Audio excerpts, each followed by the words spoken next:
Hey guys, Billy here with this week's lineup logic. I'm really excited to be back this season. Season is upon us. I know Tom and I have been getting super excited about week one coming up here. Please remember to check out our website and check out Twitter, Facebook. Look at all the articles and podcasts we've been putting up. So the focus on the Millionaire Maker for most of the season, at least for me, is going to be to look at a Millionaire Maker lineup each week in my lineup logic.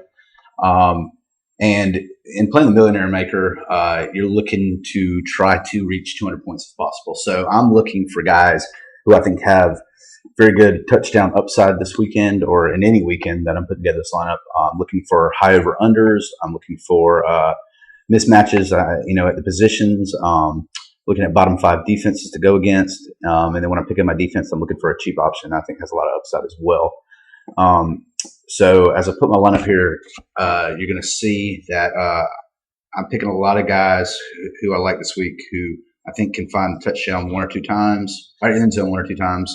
And then a defense I think also has the potential to find the end zone as well. So to begin,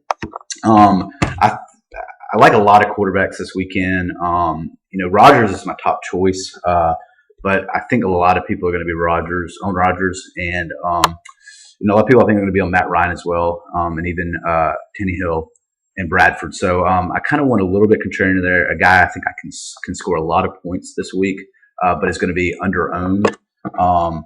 And so what I'm going to do here is I'm going to start at quarterback with Tony Romo. It always seems to be a shootout with the Giants. Dallas is at home. They look to be like one of the top teams this year in the NFC. And I really like what we have going here with Romo. So, of course, since I'm playing the GPP, I want to pair him up with a wide receiver. I think we all know where I'm going here with Dez Bryant. So for only $1,600, I have what I think is going to be a top, 3 to top 5 scoring quarterback in Romo this week. And my number one option this week, just slightly ahead of Julio Jones, Dez Bryant, who I think he always seems to have a huge game against these guys in New York. And even if he doesn't score a touchdown, I think he's almost good for 10 catches and 150 yards, which still is 27 points on DraftKings. So since I won, my thought this week was to pay up at the wide receiver position because there's so many studs out there, and to find value at running back. And there's a ton of value out there at running back. So I actually went with two guys under 5K at running back in my two running back spots. So I went first with a guy we've talked a lot about this week in Christopher Ivory. More and more I just look at this. I love this matchup this week. He is underpriced, I feel like, for this matchup and for the season. I think you're going to see his price skyrocket every week as he moves up to a top 15 to top 10 priced running back. He's the guy there in New York. Cleveland's run D, as we've talked about, is really poor. They're a mess. I think the Jets are going to want to try to control the clock. Anytime they're inside the 10, I think they're looking to get the ball to Ivory. I think he's good for at least one touchdown, if not two. So, right now what I'm looking at is I'm expecting between what I have out there, I'm already on the board for 5 or 6 touchdowns, I'm hoping. And again, touchdowns are going to win you these GPPs. At my other running back position, again, I went with a value play under 5K. And another guy we've talked about, I think this guy is back this year. There are a lot of people on the fence, but Doug Martin has another great matchup against a bottom-tier defense. He shed the weight. They said he looks really good out there. Looked good in the preseason. It's cutting very well. So I really like I really like Doug Martin as my second running back. So as you see, I have a little over 5,000 left per player. I'm going to come back to wide receiver and show you where I'm going to go save again. I've talked about this guy a lot as well. He was my number 2 ranked tight end, Richard Rodgers. I've told you several times already that this guy is going to score a touchdown this weekend. He's a big dude, physical. With Nelson out, he becomes a an even greater red zone target. He might only catch 2 or 3 passes, but they could all be for touchdowns. And at 2,500, he doesn't have to do much to exceed value. I like the potential of upwards of 12 to 15 points at only 2,500. So I really, really like that play there. Just to throw this out, if you're going with this lineup and you're not too sure about him, I would recommend Brent Selleck as well at 2,500 against the Falcons, especially since I think Ertz is going to sit. I think Richard Rodgers and Brent Selleck at that $2,500 range make a nice play. All right, so for wide receiver, I went to save one more place. I really like this guy's matchup because I think they're going to be down. He's going to see double-digit targets.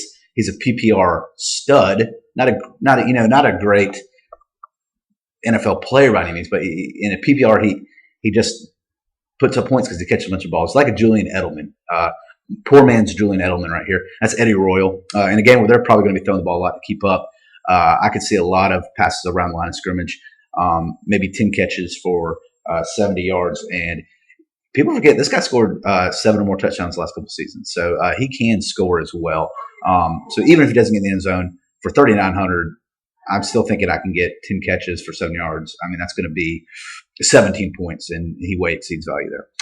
And my last spot, I went ahead and paid up for my other guy that I'm really high on at wide receiver this week, Julio. So I have Julio and Dez, who I think are going to be your 2 high-scoring wide receivers this week at 9,300.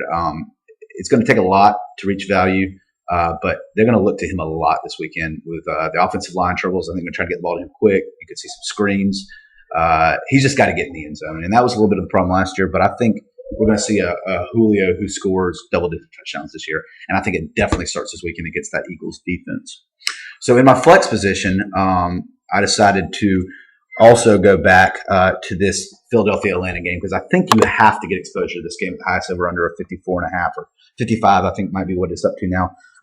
You got to find exposure in this game. I think the games you need to find exposure in are New York Giants and Dallas, which I have here, Atlanta, Philadelphia, and Green Bay, Chicago, which I have with Richard Rodgers. So in my flex position, I went with DeMarco Murray.